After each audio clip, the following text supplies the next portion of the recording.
GLQ 1100, Géologie générale, cours 5, les roches métamorphiques, module 1, Introduction aux roches métamorphiques. Les roches métamorphiques, ce sont les roches qui ont été transformées par la température et la pression qui règnent à l'intérieur de l'écorce terrestre. Comme on va le voir sur un graphique tantôt, le domaine des roches métamorphiques, ça occupe l'espace entre celui des roches ignées et des roches sédimentaires. Maintenant, lorsque des roches sont exposées à de nouvelles contraintes de température et pression, il va se produire des transformations minérales et structurales, et on va encore parler de métamorphisme. D'où viennent cette chaleur et pression? Commençons par la chaleur.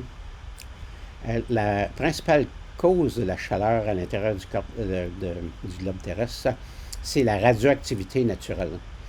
On a des éléments chimiques radioactifs aussi bien dans le noyau, le manteau, que la croûte. Et quand ça se désintègre, ça dégage beaucoup de chaleur, et c'est sûrement pour ça qu'on a encore un noyau externe liquide et un manteau externe semi-liquide. Quand on est dans la croûte terrestre, il y a un autre composant qu'il faut ajouter, c'est la chaleur mécanique produite par le frottement des compartiments rocheux en mouvement. Ici, on va parler de plaques tectoniques là, dans les prochains cours. C'est une autre cause de production de chaleur dans la croûte terrestre. La pression, maintenant, on comprend la notion d'enfouissement. Plus on est profond, plus on a le poids des roches qui nous surmontent. Ce vecteur de pression-là agit à la verticale. On a aussi le mouvement des plaques tectoniques, et les plaques tectoniques se collisionnent à l'horizontale. Donc, quand on est dans une zone de collision de plaques tectoniques, on a un vecteur de pression horizontale et un vecteur de pression verticale, et les roches subissent la somme des deux vecteurs ici. Bon, maintenant, allons dans les notes de cours. On reconnaît notre graphique température-pression qu'on avait eu pour les roches ignées, les roches sédimentaires. Regardez la toute petite tache blanche qu'on a ici. Et maintenant, le domaine du igné. Le domaine du igné, pour mieux l'aborder, on va se zoomer sur la zone où on a des températures entre 0 et 800, ici, et des profondeurs qui correspondent plus ou moins à celles de la croûte terrestre, là, environ jusqu'ici 30 km. Là. Donc, on se zoome sur ce secteur-là. On voit que le gradient ici va passer en plein milieu de notre rectangle. Allons-y. Voici les températures entre 0 et 800 et les profondeurs maintenant entre 0 et 30. Et à l'intérieur du domaine du métamorphisme, maintenant, on va créer des subdivisions. Quand on est en haut ici, c'est le sous-domaine du métamorphisme thermique. Regardez, les profondeurs n'excèdent jamais 4 km de profondeur. Et cependant, les températures peuvent atteindre la température de fusion des roches quand on est ici. Et, mettons, terminons avec le métamorphisme thermique. Ici, on comprend là, que uniquement la chaleur va transformer les matériaux. On n'aura pas de contrainte de pression. Et ces matériaux-là n'auront pas de structure liée à la pression. Ça pourrait les rendre plus difficiles à identifier. Mais la plupart du temps, c'est le contexte qui nous sauve. Et je vous montre ici un petit exemple de métamorphisme thermique qu'on peut observer un peu partout dans la roche du Mont-Royal, surtout quand on est autour du pavillon ici, principalement à la base de la montagne. On peut voir des exemples de ça. Regardez, la photo a été faite ici, là, presque sur le campus. Là. Qu'est-ce que l'on voit? On voit la roche grise, les calcaires de Montréal, traversée par un filon de roche bien foncé. Hein? C'est un dike. Donc, la pression du magma a ouvert une fissure dans le calcaire. Le magma s'est injecté dans la fissure. Ça a refroidi assez rapidement. Ça donnait une roche filonienne. Mais la chaleur de cette roche qui se met en place a été assez grande pour cuire de chaque côté la roche calcaire. Regardez, on a un liseré blanc de chaque côté de notre dike. C'est le calcaire qui a été cuit au contact de l'intrusion. Que s'est-il passé? Eh bien, c'est la calcite microcristalline qui est devenue de la calcite cristalline. Et techniquement, ça s'appelle du marbre. Le marbre, ça provient toujours du métamorphisme des roches calcaires. Eh bien, ici, on a deux petites lignes de marbre d'environ 1 cm d'épaisseur de chaque côté de ce petit dike-là, ici. Maintenant, le métamorphisme généralisé. Juste aller au texte là-dessus, ici, là. C'est le domaine principal. Ça occupe le centre de notre graphique. On a à la fois des contraintes de pression et des contraintes de température pour transformer les matériaux. Donc, il y a des nouveaux minéraux qui vont se former et la pression va générer des textures qui vont rendre ces roches-là distinctives. On va reparler de ces textures-là un petit peu plus loin. Et finalement, le dynamométamorphisme, ici, uniquement la contrainte de pression est importante. Où est-ce qu'on a ça, le dynamométamorphisme, là? Donc, des pressions très élevées, mais à des températures relativement basses, là. Eh bien, on peut avoir ça quand on est dans un plan de faille. Quand on a une faille qui est en mouvement, il y a des pressions qui s'exercent, il y a des chaleurs. En fait, c'est la pression qui joue et les matériaux, si la faille ne bouge pas, ça n'a pas le temps de chauffer tant que ça, là. Et là, bien, dans des environnements de faille, on peut observer des roches qui vont se déformer, qui vont s'appeler à la fin des milonites, là. Eh bien, c'est des roches associées à des phénomènes de dynamométamorphisme ici. Deuxième cause du dynamométamorphisme, c'est quand on a un impact de météorite. Voici une carte trouvée sur le site Internet de la Commission géologique du Canada qui localise les principales structures d'impact. Donc, ici, on n'emploie pas le mot cratère, on emploie le mot structure d'impact. C'est que quand un météorite tombe en quelque part, bien sûr, il se produit un cratère. Mais comme on est sur un continent, la lente d'énudation, les continents vont tranquillement éroder le cratère et éventuellement effacer toute trace de ce cratère-là. Mais comme l'impact produit aussi des failles qui peuvent traverser la croûte terrestre, eh bien, même une fois que le cratère a été effacé, il va rester une structure d'impact qu'on va pouvoir identifier.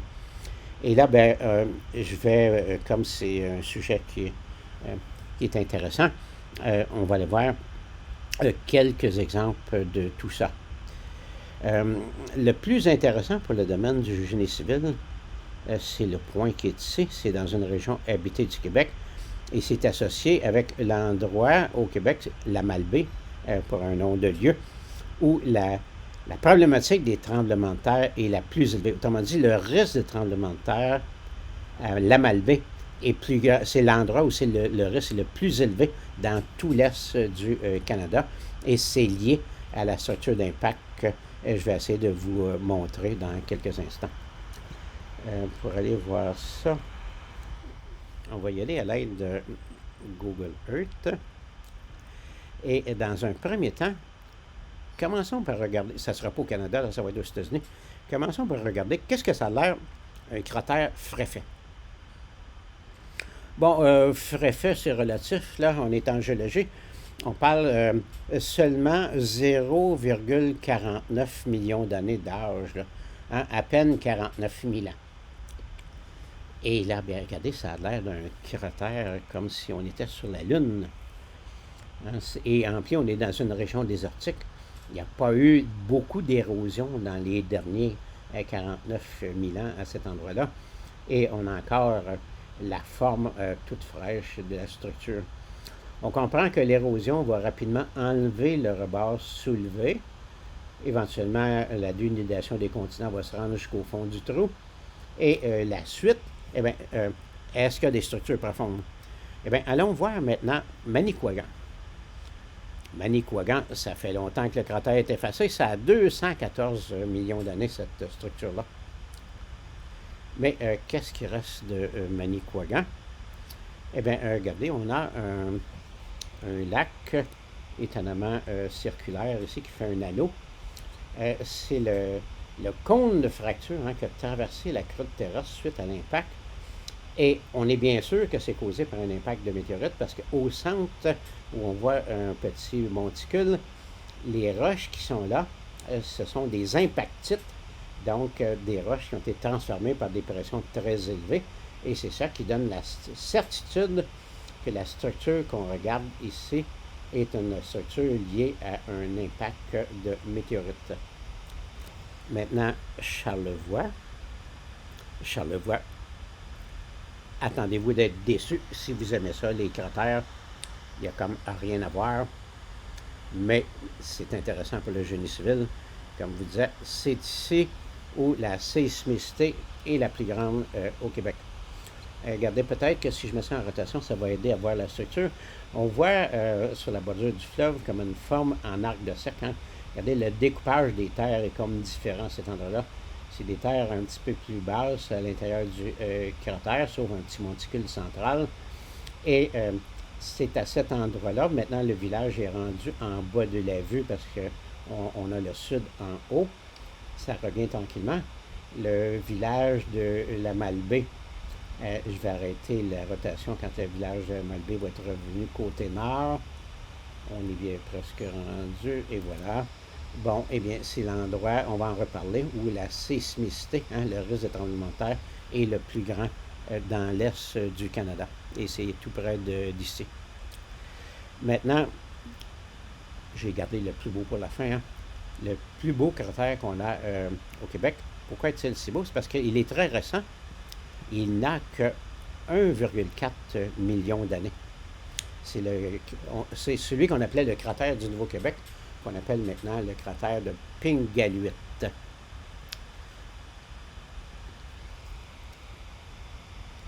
Et on voit encore son rebord soulevé. Et regardez, il n'y a aucune sortie pour l'eau ici. C'est un vaste collecteur de pluie.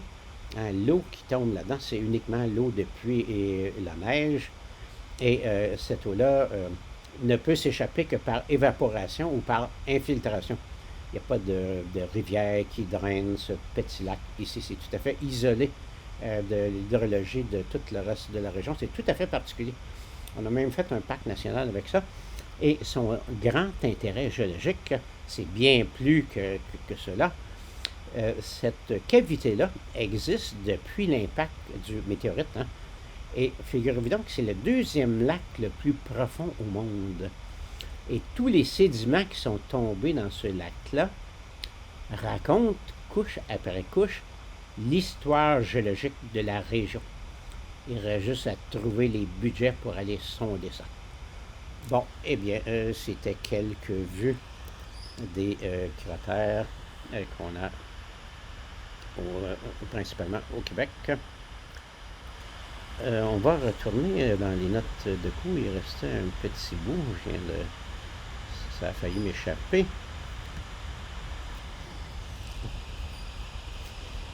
C'est des petites définitions ici. On va passer ça rapidement. Regardez, c'était placé par ordre alphabétique, donc pas par ordre d'importance. On commence avec le mot cataclase. C'est le résultat du broyage d'une roche. Donc, quand on est dans un plan de fer, puis les météos se font casser, briser, tordre, étirer et tout, là, eh bien, on dit ça a été cataclasé. Et la roche qui en résulte va s'appeler une milonite. Ceux qui sont dans le domaine du génie minier, vous pourriez être confrontés à ça. Il y a beaucoup de mines qui se sont mis en place dans des plans de fer, parce que ce sont des passages pour l'eau souterraine qui déposent des minéraux. Et là, ben, vous auriez à gérer éventuellement des milonites durant votre carrière. Ectinite et migmatite, ça désigne deux états, l'état solide et l'état semi-liquide, mettons, pas complètement liquide, qu'on rencontre dans le métamorphisme. Quand on est dans des conditions là, où la métamorphisme se fait à l'état solide, on parle d'actinite. Et quand on approche la ligne du solidus et que les matériaux commencent à fondre, on passe aux migmatites. Donc, les migmatites, là, ça désigne les roches là, qui ont été partiellement fusionnées, qui sont à la limite du domaine des roches ignées. Protolithe, maintenant, c'est la roche à l'origine. Hein? Quand on étudie les roches métamorphiques, on regarde la roche métamorphique et on se demande qu'est-ce que c'était avant que ça soit métamorphisé. Eh bien, c'est poser la question, quel était le protolithe de la roche métamorphique que l'on regarde? Maintenant, le mot foliation, c'est un terme général qui désigne les structures d'alignement que l'on observe dans les roches du métamorphisme généralisé. Donc, le principal domaine du métamorphisme, là, heureusement, hein, c'est ce domaine-là qui va causer des structures particulièrement distinctives, qui sont des structures d'alignement.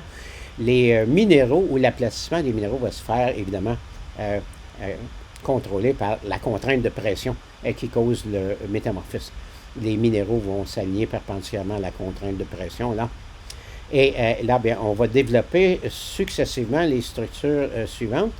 Quand on est dans des roches à grains fins, hein, comme des shales qui se sont formés, en des boues qui se sont déposés dans les océans, qui, dans un premier temps, sont devenus des shales, si on passe au domaine du métamorphisme, là, eh bien, il va se développer ce qu'on appelle un clivage ardoisier.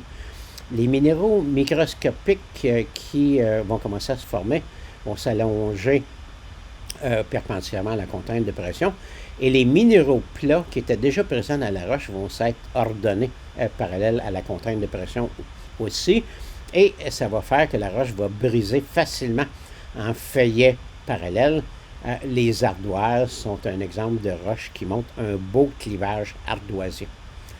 Quand les minéraux deviennent visibles à l'œil nu, on passe à la schistosité. Ici, il y a encore un débit parallèle aux minéraux, mais c'est beaucoup plus rugueux parce que la roche est devenue grenue. On voit les minéraux à l'œil nu quand on est passé à la schistosité. Et le rubanement gneissique, là, c'est quand on approche des migmatites. Ici, là, la roche commence à se fusionner. Hein, le quartz et le feldspath se fondent en premier. Ce sont des minéraux clairs. Ça se sépare des minéraux foncés. Et quand ça refroidit, eh bien, les lits de minéraux clairs qui se sont fusionnés forment des lits distincts des lits de minéraux ferromagnésiens qui ont été épargnés de la fusion. Maintenant, on retourne ici, juste en terminant. On parlait de rubanement gneissique. Qu'est-ce que ça a l'air du rubanement gneissique? Eh bien, voici un exemple. Vous avez ici, on a un petit lit de quartz. On a des lits un petit peu plus foncés. On a des alternances de lits clairs et de lits foncés. Eh bien, c'est un bel exemple ici de rubanement gneissique avec des magnifiques grenats qui sont des minéraux qui se forment également durant les métamorphismes. Ceci termine notre premier module.